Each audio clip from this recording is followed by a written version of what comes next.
There's a new AI tool for artists called Nightshade, and it's designed to completely mess with data scraping machine learning algorithms. The point of contention right now in the industry is that companies training their AI algorithms aren't getting the consent of artists before they scrape up all their pictures and images and use them for their data set. So this tool out of the University of Chicago Glaze project, what it's designed to do is change the shading of the picture in ways that we can't perceive, but completely alter the image for an AI.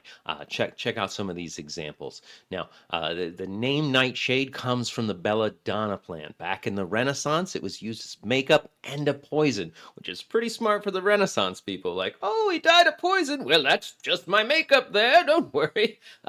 Now, there's been no response from the AI industry on this. They've got billions and billions of pictures, so right now they're not sweating it. But researchers hope if enough people adopt these kinds of tools, it will become less expensive for machine data learning to actually license the images than it will be to just data scrape and ignore the rules.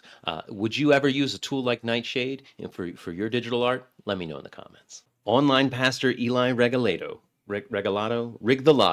has been charged with fraud by Colorado state authorities. He's admitted to everything because it seems God told him and his wife to start their own cryptocurrency token on their own crypto exchange.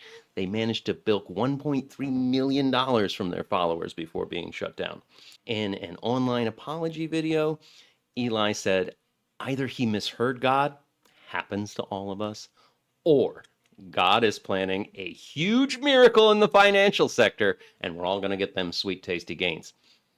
The argument God told me to do it might help with his followers ease their conscience for the money they lost. However, in a court of law, it comes off as kind of a Looney Tunes argument. What's the biggest scam you've seen people give money to?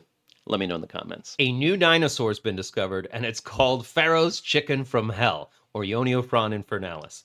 Researchers out of Oklahoma State University were checking out fossils from the Hell Creek Formation over in South Dakota, and what they thought was a juvenile Ansu dinosaur, a dinosaur discovered in 2014, turned out to be an adult dinosaur when they stuck the bones under a microscope and they checked the growth rings.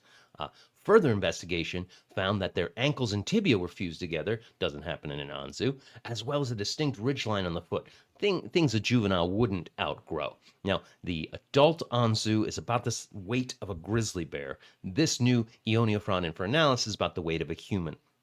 This discovery led them to re-examine other fossils, and they found a third, yet to be named dinosaur that's about the weight of a German shepherd. Exciting stuff coming out of paleontology. What's your favorite dinosaur? Let me know in the comments. Archaeologists digging in Kostolac, Serbia, have uncovered an ancient Roman triumph arch of Severus Snape's son.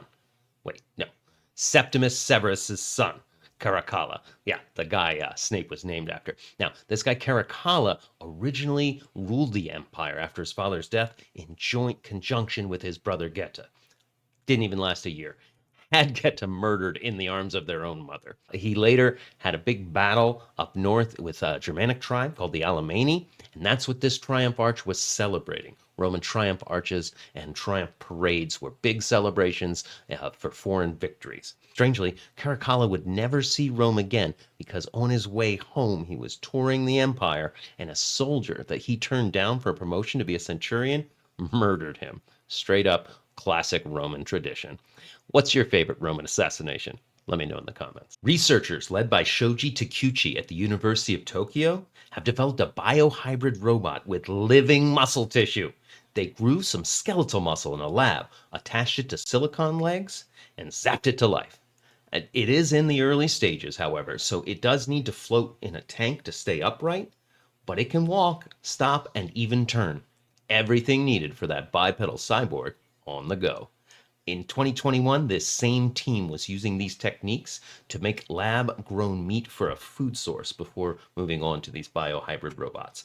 Shoji Takeuchi has said he plans to develop joints and thicker muscles, but still needs to integrate some sort of nutrient supply system into the muscles, as well as restructure the device to get it to be able to stand outside of the water.